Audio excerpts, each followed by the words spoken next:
I'm delighted to say Abrar Mir is with us now, co-founder of Quadria Capital, joins us around the desk at the SGX. Abrar, welcome, and thank you very much indeed for joining us. First of all, just lay out the contours as it applies to opportunities and valuations in the healthcare space in this region.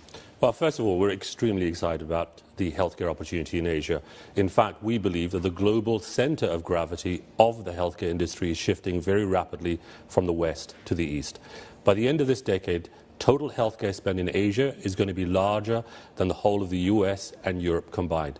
That's a compelling $4.5 trillion opportunity. But what makes us very attractive as an investor is that it's driven by secular megatrends. It's not dependent on fiscal policy, monetary policy, or even regulatory policy. So we see a resilience to that growth. We see a dependability to that growth. Come rain or shine, during COVID, the healthcare industry managed growth. During the current soft economic environment, it's continued to grow very resiliently. As a consequence of that, of course, valuations are high. But frankly, valuations in Asia in private equity have always been high. In healthcare, it's almost like shopping at Louis Vuitton, a shop I try to walk past. But for us as an investor, we've got to navigate that. And the best way that we believe we can navigate that is by representing something that's more than money, by being a value-added partner to the companies that we invested, so that we can actually bring something that's tangible beyond the capital that we invest to actually accelerate that growth. Can you talk more about what Quadria brings to the table then, in terms of it's not just about who's got the deepest pockets, it's about management expertise as well, what you can bring the value added to portfolio companies. And also, Abrar, in terms of the big thematics, is it just the aging population? Is it diabetes as well? Is it oncology? What are the big themes associated with the build-out of healthcare in this region?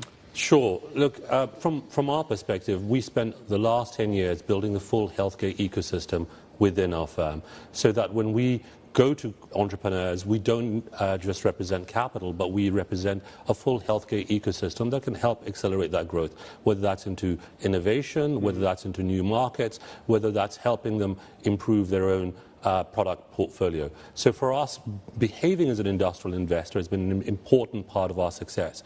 Going forward, however, we believe the underlying key thematics continue to be extremely robust. Of course, there is the sheer size of the population. Of course, there's the increasing affluence. But there is a much more profound force that's at play, and that's the sheer size of the disease burden.